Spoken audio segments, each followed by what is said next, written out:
7월 23일 복된 이 아침 하나님께서 우리에게 주시는 귀한 말씀은 이사야 9장 8절에서 10장 4절의 말씀입니다. 나를 치신 하나님께로 돌아가라 라는 제목으로 같이 말씀 나누도록 하겠습니다. 여러분, 그 여호와의 회복의 메시지를 어제 주셨습니다. 9장 7절이었죠. 그런데 오늘 북이스라엘에게는요, 회복이 아닌 멸망의 메시지를 주십니다. 하나님의 편애 때문이 아니에요. 하나님은요, 야곱인 이스라엘 그들에게도 말씀이 임하게 하셨습니다. 그런데 어느 한쪽만이 아니라 모든 백성, 곧 에브라임과 사마리아 주민들에게 모든 이 메시지가 전달되게 하셨다라는 겁니다. 그럼에도 불구하고 하나님을 떠나는 모습이 그들 가운데 있었다라는 겁니다. 여러분, 그들이 교만하고 완악한 마음으로 벽돌이 무너졌으나 우리는 다듬은 돌로 쌓고 뽕나무들이 찍혔으나 어떻습니까? 우리는 백향목으로 그것을 대신하리라.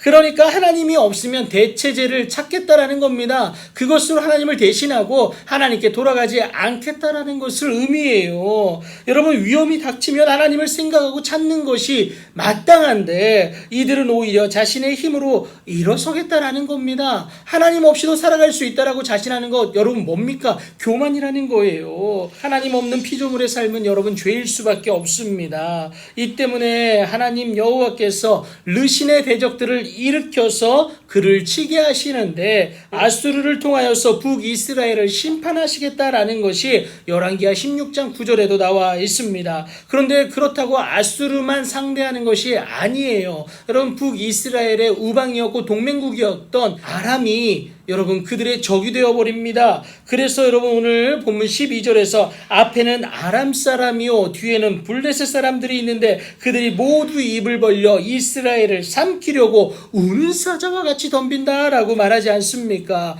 그럴지라도, 그러니까요, 여러분 상황적으로 안타깝고 불쌍히 여김받을 만한 그 상황이 있을지라도 여호와의 진노가 돌아서질 않는다라는 거예요.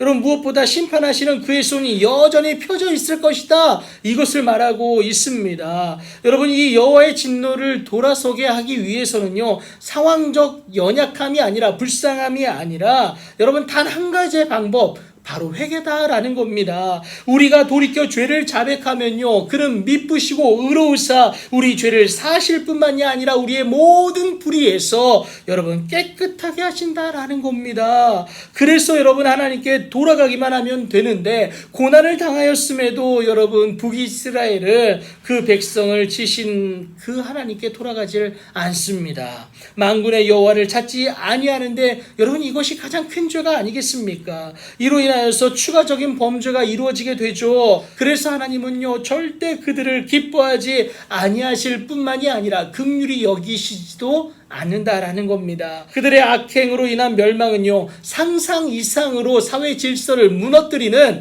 여러분 그 결과를 초래하게 된다라는 것도 여러분 18절부터 21절까지 말하고 있습니다. 죄로 인하여 만족이 없기 때문에 그 허기진 배를 채우려고 어떻습니까? 악행을 일삼게 되는데 이들에게는요, 여러분 화가 있을 수밖에 없습니다. 도망갈 곳도 없고요, 그동안 착복한 영화를 숨겨둘 것도 없습니다. 포로된 자로 엎드러질 따름이다 라고 얘기하는데요, 그러면 어떻게 해야겠습니까? 바로 회개, 여러분 죄의 자백이다 라는 것을 여러분 꼭 기억하시기 바랍니다. 고난이 있다면, 그래서 위험하다면 여러분 누굴 찾아야겠습니까? 하나님을 찾아야 된다라는 겁니다. 그래서 하나님께 가까이 가는 것이 고난을 가져온 죄로부터 멀어질 수 있는 유일한 방법이다라는 겁니다. 하나님을 찾고 하나님께로 돌아가야 합니다. 하나님이 우리를 찢으셨으나 도로 낫게 하실 것이고요, 우리를 치셨으나 싸매어 주시는 그 하나님이 되시기 때문에 그렇습니다. 여러분, 우리를 치신 이유는 다른 게 아니에요. 미워서가 아닙니다. 하나님께로 돌아오게 하기 위함이다라는 것을 여러분 꼭 기억하시면서 하나님께로 돌아가면 모든 것이 해결되고 낫게 되고 회복되어짐을 기억하시면서 하나님께 나아갈 수 있는 여러분들 되길 축복합니다. 여러분, 자존심이 상할 수도 있습니다. 그럼에도 불구하고 하나님께 돌아가십시오. 하나님만이 우리의 고난을, 우리의 아픔을 회복시키실 수 있습니다. 그렇게 하나님께로 돌아가 최고의 회복을 경험하는 여러분들의 복된 오늘이 되길 예수님의 이름으로 축복합니다.